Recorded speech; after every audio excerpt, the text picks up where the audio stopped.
Hello. Okay, so I just watched your video on the rooming issue.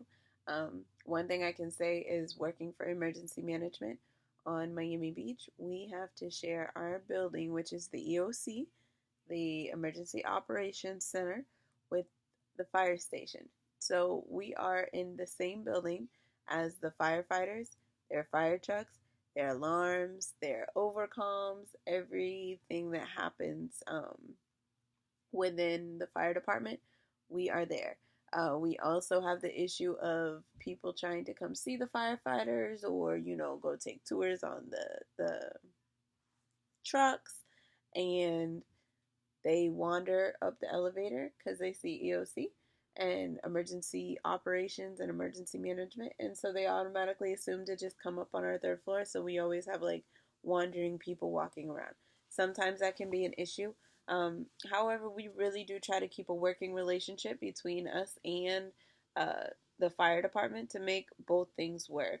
It's kind of like when the mailman comes, the mailman just drops all the mail off downstairs in the fire department, and then one of the firefighters either bring it up or we have to go down and pick up our own mail. So it can be a bit strenuous at times, just because normally when we activate as well, like when we had Hurricane Irma, um, it was issues because we had the firefighters who were staying there at the fire station because our building should be able to withstand a category 4 hurricane.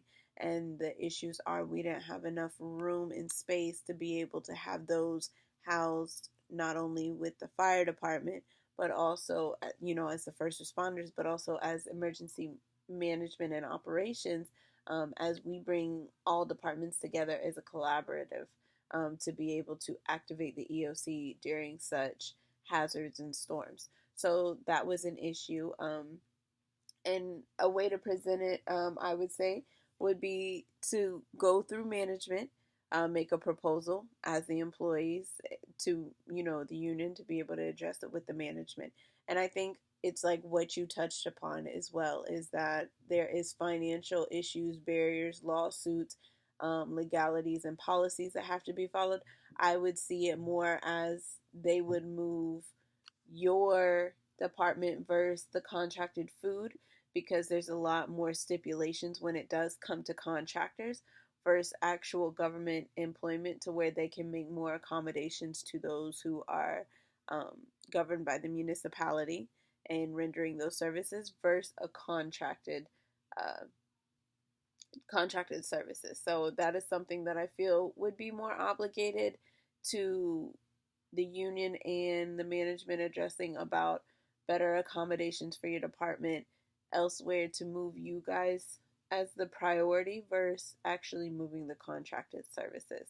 So the proposal I feel is the best way to go about it, of course, um, in a very non attacking method.